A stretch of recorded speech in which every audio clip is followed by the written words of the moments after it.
Hello everyone, welcome back to my channel. Sammy here with another video. I'm really excited for this video because it is something a little bit different.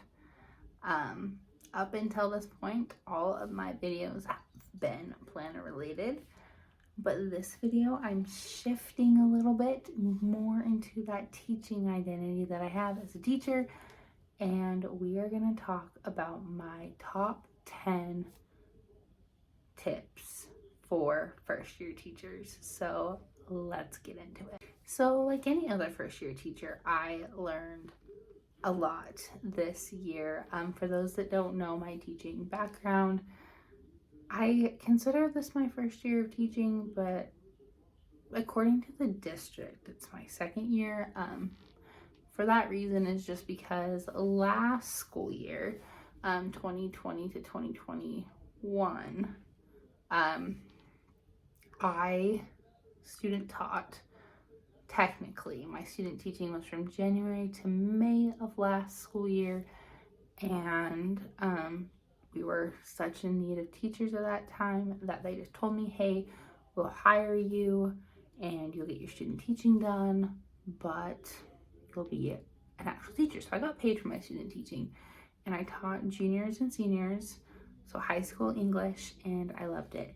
And then this year technically is my first full year of teaching, and now I'm in a junior high. I'm actually in the junior high that my high schoolers fed into, and so I'm at the junior high level now, and I teach 8th and 9th grade English, and it's been a whirlwind, but that's just a little bit about my teaching background. So technically first full year, but I'm technically second year teacher.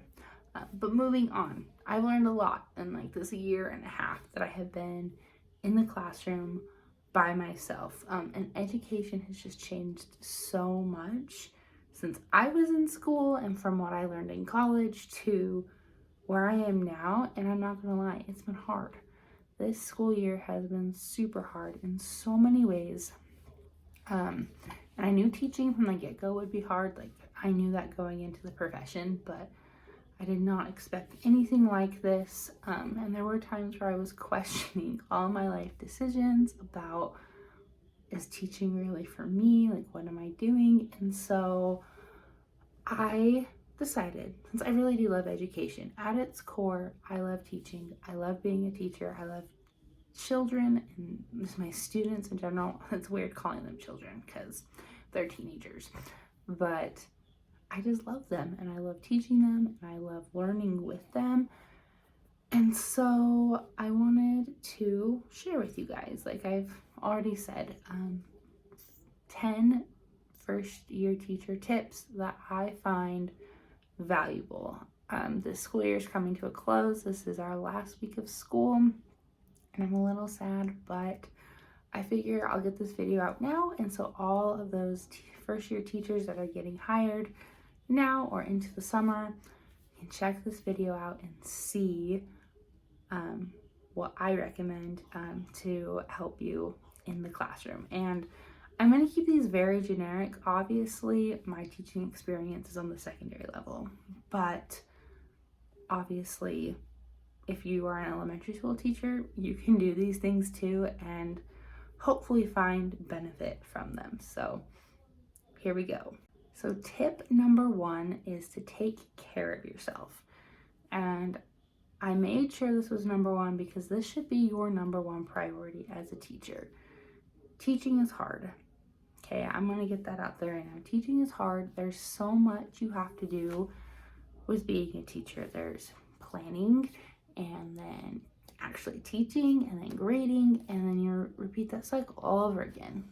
Me and a coworker are always talking about how teaching is the only profession where we create work to do at work, and then we do the work, and then we have to work from the work that we previously done, which basically is we plan what we're going to teach, then we teach it, then we grade what we taught, and then we circle back and replan to make sure everyone got this concept. And so it's just this constant cycle of these things, and it can be exhausting.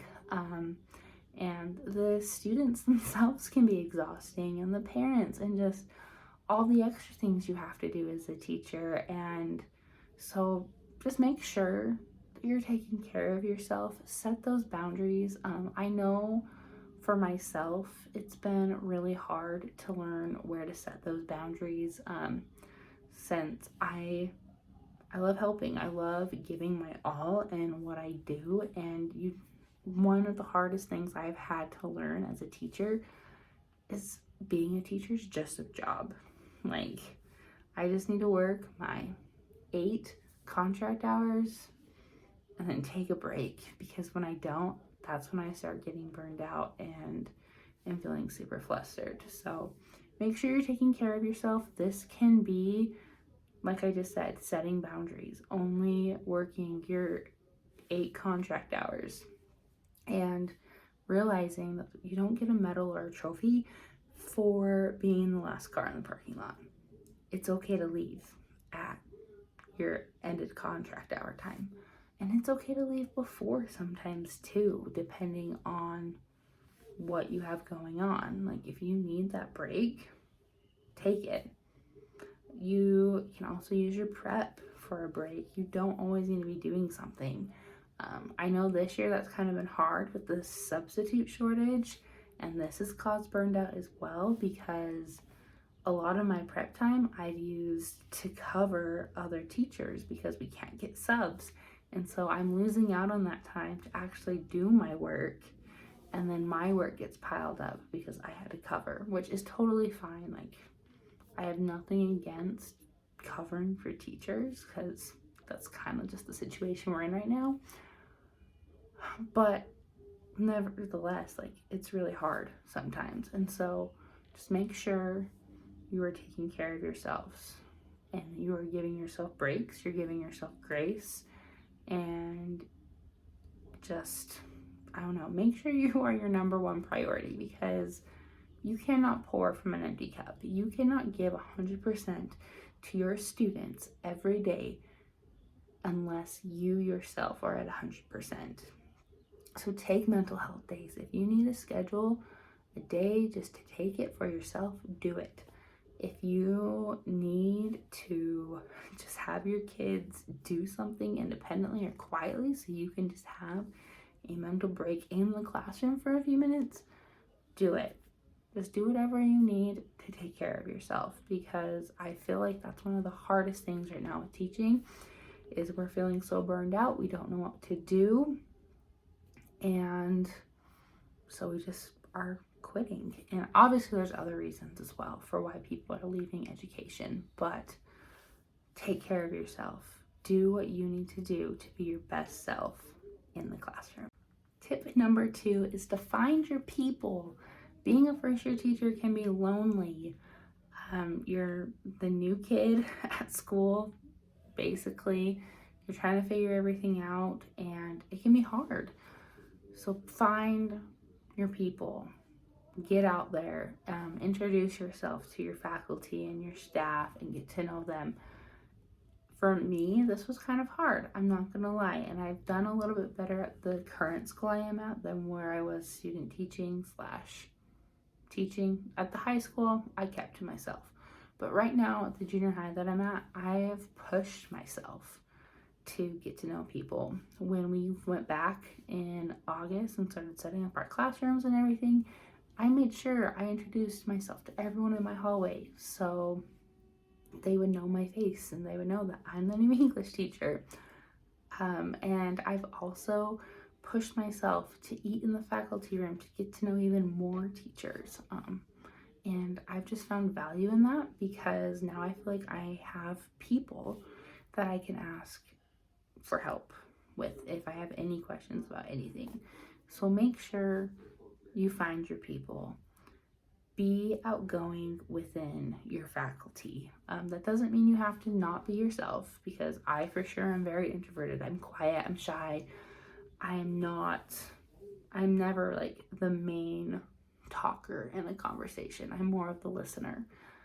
but I'm still engaged in the conversation and I add things when needed, and that's totally fine for me. So find your people, even if it's just one person. I do have one teacher that I am especially close to at school, and it helps that we teach the same subject, and that's kind of how we've grown to be friends, is we both teach English, we teach the same grades, and so we're always working together, and it's just formed a friendship. And we've learned that we're pretty much the same person when it comes to like being introverted and all of these things, and type A, and so it's been really good. It makes me feel good that I have found someone that's a lot like me in my workplace, because I can go and talk to her whenever I'm struggling and she knows exactly how I'm feeling. So be a little bit outgoing, push yourself if you are introverted, and find people in your school that you can build relationships with and have that support. It's also really important to make sure that you're close to the office staff and you can communicate with your secretary, your attendance secretary, all of those people, as well as your janitor, because they're the ones that make sure your classroom is clean and everything is running the way it's supposed to. So make sure you introduce yourself to them as well and become close to them. But that is tip number 2, is to find your people. Number 3 is to find what is right about your students. I've only had 1 year really in the classroom, and with that experience, behavior issues have been really bad across the board. And with all the behavior issues, it's really easy to pinpoint who the bad kids are, per se, and to complain about them. With all of these behavior issues and the bad kids running around, it's really easy to find the negative and really hard to find the positive things that are happening in your classroom within your students. And so I know I'm guilty of this, but it is so important to separate the kid from their behavior and try to find what's right about them. I promise you, when you do this, it's not only going to help you and your students' relation, like that teacher-student relationship, but it's just going to help the classroom dynamic. I am going to try to implement this more next year, and I tried this halfway through the year this year, but I just looked at my rosters, because I have 200 kids, and I just thought about them as a person. I didn't think about them as a student or anything. I'm like, hey, what is good about Jimmy? And I think about Jimmy, and even though Jimmy likes to yell out or throw pencils across the classroom, I'm like, you know what? When it comes down to it, Jimmy has a really good heart, and he is there for his friends 100%. And then I'd move on to the next student, and it just made teaching them a lot easier when you separate that bad behavior from the kid, because I don't believe that any kid is bad. There's no such thing as a bad kid, but there is such thing as bad behavior, and they act that way because they are getting attention from it, and that's just what their narrative at school has been their whole life, is, oh, well, I'm the bad kid. I act like a turd, I get attention from it, and it's not good attention, but that's how the teacher notices me. And so I'm trying to break that and try to notice what's good about them, what's right about them. And so far, it's really helped to see these kids in a different light than from even what they're used to seeing themselves as. And so I highly recommend to find what's right about your kids, because they are all good kids and they just want to feel loved and noticed in the classroom and by their friends. And so when you pick out those good things about them, that's when the magic really starts. And so I really encourage you guys to try to do that in the first couple weeks of school, is even if they come in that first day being a butthead, doing whatever they're doing, pause and obviously correct the behavior, but think about them after that day and like, okay, what is good about so-and-so? Okay, tip number 4 is communication is key. As a teacher, you're going to be talking to a lot of different people. You're going to be talking to your administration, other teachers, students, and parents. And so you're going to want to make sure you're always in good communication with all of them, especially students and parents. This is kind of where the shifts. Obviously, you're going to be communicating with your coworkers and your admin, but I feel like that communication's a little bit different. It's more straightforward. But with students and parents, you really have to be diligent about this. I've set up a system in my room where every Friday or every other Friday, that's when I send out failing notices to let parents know and their student, hey, you are failing my class. This is what you need to do to fix this. And I do it every other week because it's consistent, so they know that I know what their grade is, and it just covers my end of things when the end of the term comes up and they haven't done anything about it. I'm like, hey, what should I do about my F? And I'm like, well, I sent you these emails. You should have acted on them, type thing. So it kind of throws, I want to say it throws the ball in their court, but it shifts the accountability so they know, like, hey, I know what's going on. Now you need to do your part in fixing that. And these are the steps that we can take to do that. I make sure I send that to both the parent and the student so we're all on the same page, because even though they're in my classroom, I want the parents a part of their classroom experience and their success in school. I do the same thing with behavior notices. If I'm changing citizenship, I always let the parents know before I actually change the citizenship. That way, if they pull up their grades and they see that their citizenship or their grade has changed, they're not freaking out and confused of why there's been a change there. So always make sure you're communicating with parents and students. It also is a good idea to pull kids aside and talk to them face to face about things if there hasn't been a change. You really want to communicate with them, and I feel like a face-to-face conversation means a lot more to a student than a email. With parents, obviously we can't meet with them face-to-face all the time, but you can call them, or just see what type of communication services your school provides. For our school, we use the app Remind, and I find a lot more parent involvement with that app rather than an email. And it's so much easier because I can just use my phone and be like, hey, just so you know, Timmy is failing my class. He's missing these assignments. If he comes in during our advisory time, he can make them up, type of a thing. And I just get an instant, because it's like a text message, so I get an instant response instead of an email that's just living in their inbox till they check their email, which some people never check their email. So just make sure that your communication is super planned out, well done, and you keep a paper trail of things. If with phone calls, make sure you write down when you called the parent and what it was about. So if you had to leave a message, you can remind yourself what it was about. But also, so in case they say, hey, I was never contacted about this, you have your paper trail, so you are good to go. I'm like, actually, yeah, I did call you on this day. I left a message. And you can always, like, obviously, you want to go about these things professionally and to address them, but stand up for yourself. Make sure that you have the evidence to protect yourself. And so you can show your admin or whoever you need to show that you are doing your job and you are communicating in a well done manner.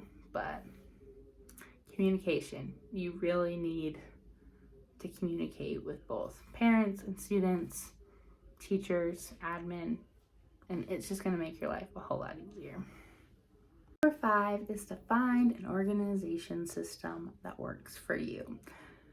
So this is like my little planner tidbit, but I'm not going to force you or tell you that you need to go buy a paper planner to be a successful teacher. That's not true. That's what I prefer to use. I prefer to use a paper planner just because that's how my brain works with writing things down. But if your Chromebook or laptop or some type of device, even your phone, works better for you, use it and just go with it. Like, what's important is just that you have a place where you can plan out your lessons, you can take notes during meetings, you can schedule meetings, write down reminders, your to-do list, whatever you need to be successful in the classroom. Like, you just need to find that and go with it. There's really no right or wrong way to be organized in a classroom. We're all different. It's like the same concept of we teach differently, we're going to plan differently, we're going to organize differently. So find something that works for you and roll with it, and be consistent with your organization system just so you don't fall behind. And yeah, that's really all that is just to find something that works and be proud of it. Like, I am proud of my paper planner that I sometimes fill with stickers, and my students will glance at it and be like, Mrs. Allen, why do you have stickers in your planner? Because they're 13 and they think they're super cool. I'm like, because it's super fun and I like it. And then they're like, oh, that's cool. And then they're like, oh, wow, Mrs. Allen put stickers in her planner. And then we kind of have a common ground that they realize that I'm not as serious or boring as they think I am. But just find what works best for you and embrace it, and just realize that that's part of your teaching identity. Tip number 6 is to understand that you don't know everything, and that is okay. I feel like that's kind of hard for teachers, especially first teachers, maybe even some veteran teachers, to understand, is that we don't know everything. Obviously, we spent so much time going to school to become a professional in our field, but that doesn't mean we know everything. And it's very important to realize that and be okay with that, especially in the classroom when a student asks you a question and you literally don't know the answer, or when you think you understand a concept but you teach it wrong and then you realize you've taught it wrong. It is so important in those moments to own that and let your students know. Like, if someone raises their hand and asks you a question and you literally don't know the answer, I feel like you have 2 options. The first one, if you have time in class, like if it's time permitted, Google it and be like, you know what? I don't know the answers to that, but let's find out together. Google the question and learn together as a class. Be like, hey, here's our answer. We've all learned something new today. The second option, if we don't have time in class, is to be like, you know what? I really don't know the answer to that question, but I'm going to write it down right now and I'll look it up later and let you know tomorrow. Being vulnerable and open like that with a student is like game changing. They're like, wow, they don't know everything. And in a way that kind of feels like it's weird or like counterproductive, because you're supposed to be a teacher, you're supposed to know everything, you're supposed to be teaching these kids, right? But we don't know everything, and it shows our kids that we are human and we're still learning it just as much as they are. And just that vulnerability in the classroom, it also shows them that we don't expect them to know everything and that we're learning together, and that it's okay to ask questions, because even me, someone that spent 4+ years in college, doesn't know everything about English. And so it's just really important, I think, to be open with students about those type of things and with yourself, because then I feel like you can teach more authentically when you have that realization. They also respect you more when you're honest with them, especially junior high kids. If you try to BS an answer and whatnot, they're gonna call you out on your bluff, or you're just gonna confuse them. So just be honest. Don't try to walk around things or ignore their questions, because their questions are valid, and you not knowing everything is valid too. And so it's okay not to know everything. Tip number 7 is to be consistent. I feel like this is one of the most important things you can ever do in a classroom, is be consistent with everything. There really hasn't been that much consistency in the classroom since COVID, because COVID made everything go to crap. And so now we're trying to relearn how to act in the classroom, which is kind of funny, but this is our reality right now. And it's kind of ironic because people, especially students, like, they thrive on consistency. I worked with students in many different settings before I became a teacher, and they need that schedule. They need to know what's going on and able to be successful. And so being consistent, it doesn't just do a service for you, knowing what's going on and the rules and whatnot, but it does a service to your kids, because I feel like they behave a lot better when you are consistent.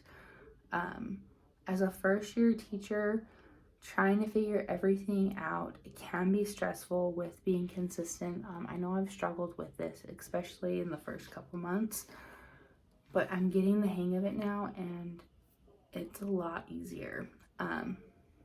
Obviously, you're gonna want to be open with the kids, tell them what your rules, your procedures, your expectations, whatever you have in your classroom are, and follow them. Like, that's really what it is to be consistent. It's just to follow the rules you made for your classroom, follow the rules that your school has school-wide.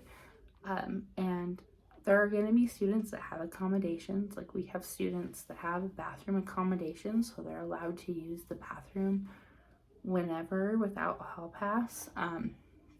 We also have students with learning accommodations, and so they get extra time on certain things.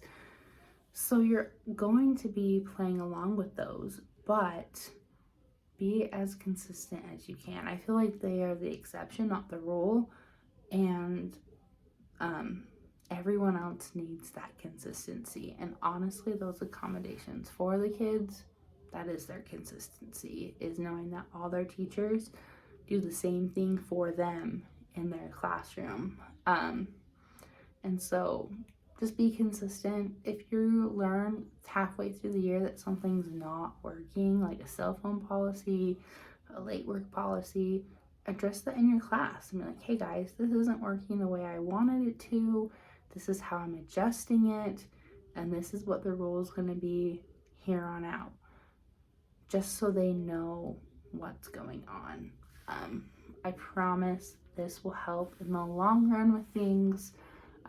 Once you're going back to that communication and being consistent, like, it will just help all the way around with behaviors, just with knowing what's going on in the class. And so just make sure you're consistent with everything. It can be hard, especially when you're trying to learn everything else as a new teacher, but I promise you it's going to benefit you in the long run. Tip number 8 is to bring snacks. I realize that this doesn't really change anything about your teaching, but it's important. It is a fun tip. Snacks make your day a lot more bearable, especially when they are hard days. Sometimes I get hungry midday right before lunch. It's like 2 class periods before lunch, and I need something to get me through lunch, and so snacks make that so much better. Also, during my prep period, I have had days where it's been a really hard and long day, and all I do is think about my day, decompress, and eat snacks. And it makes me feel a little bit better about myself. And so bring snacks, bring whatever you want. I feel like this is part of taking care of yourself. Have those things in your classroom that you need to get you through your days. I always bring my water bottle. I drink so much water just because I'm talking all the time. I normally try to bring a fun drink every now and again along with my water, just so I have some flavor throughout the day, like a Dr. Pepper or something like that. And then I love to have Cheez-Its in my drawer, or just anything chocolate. Chocolate makes everything better. And so just find what works for you and stash it in your teacher desk. Don't let your kids know about it, and just treat yourself every once in a while to a snack because you deserve it. Number 9 is don't underestimate yourself. And I feel like this is applicable across the whole board. I feel like all of these have been, but this is one of my most favorite ones. And it's something that I actually thought about myself the other week when I was having a really hard week at school, and then I had this thought, like, don't underestimate yourself. As a first-year teacher, you're under a lot of pressure, okay? You are trying to figure out how to teach. You're trying to figure out how the school works, how other teachers work, how students and parents work, and it can be a lot. There's so much learning going on in your first year as a teacher, and there are some days where you're gonna question yourself. You're gonna question your ability to be a teacher. I know I have. I've had days where at the end of the day, I'm like, hey, my lessons were awful today. I am just a fraud and I just need to get out now because maybe I'm not meant to be a teacher. And then I remember that I am meant to be a teacher. I am capable of these things. I went to school. I know what I'm doing. And it was just a bad day. College does not prepare you for everything that happens in your classroom. Just know that now. They're going to teach you like how to write lesson plans and all these other things about a classroom, like a generic classroom. But I was not prepared for what I walked into this year from college. And that's when your instincts kicked in. You have natural teacher instincts. That is your superpower. That instinct is to know exactly what your kids need and to switch things up if you need to, okay? So don't underestimate yourself. You know your kids, you know your school, you know yourself, and you know how to make it through.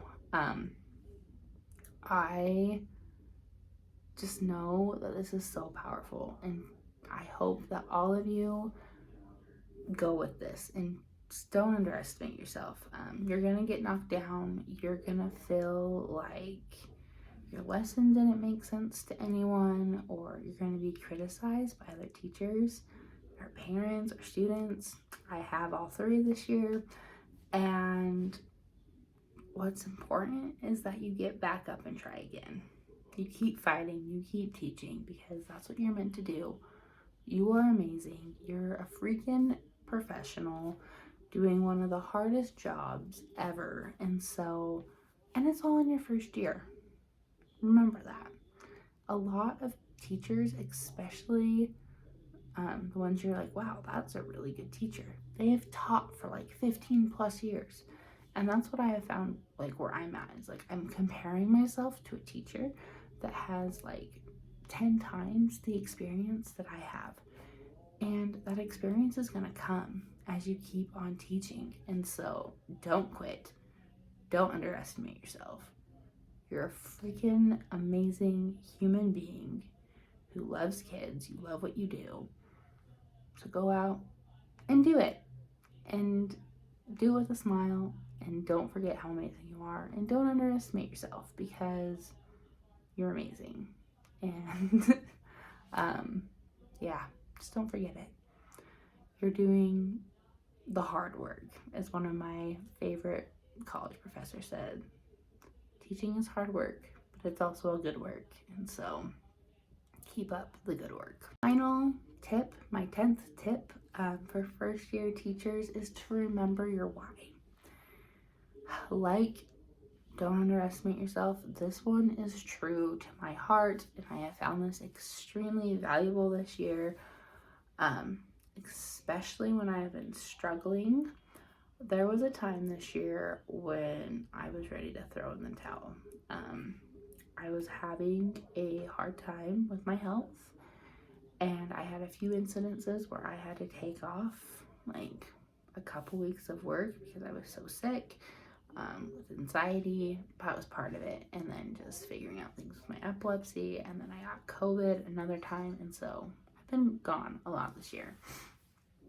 And there were a lot of different incidences when I would come back to school and my classroom would be trashed, vandalized, things were stolen, and I just felt, I don't know, it was a weird feeling. And I would talk to my students about it, and they just would not have any remorse. They didn't care. They thought it was funny. And then I'd find myself questioning, like, what am I doing here? Why am I here?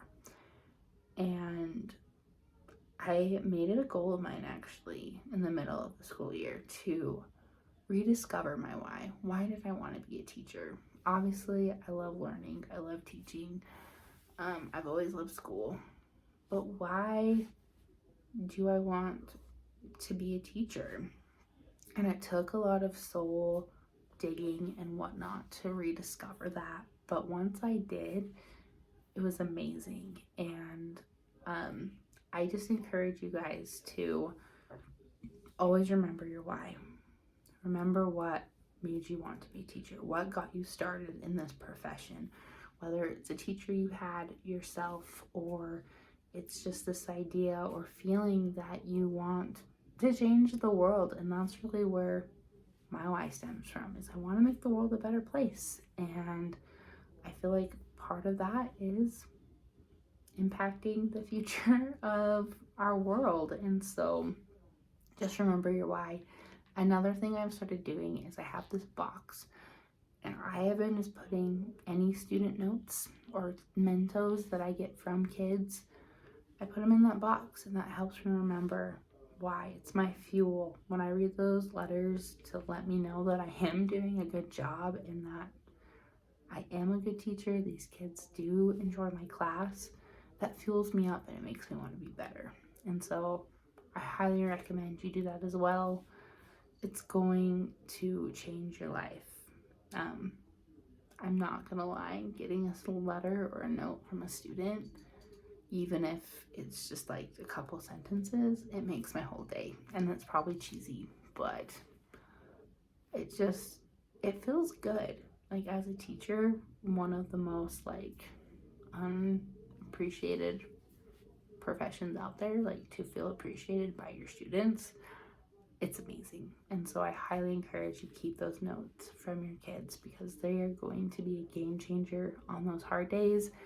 And write down your why. Why do you want to be a teacher? That also is going to help you on those bad days. Okay, you guys, that is my video today. I hope you have found some of these tips enjoyable.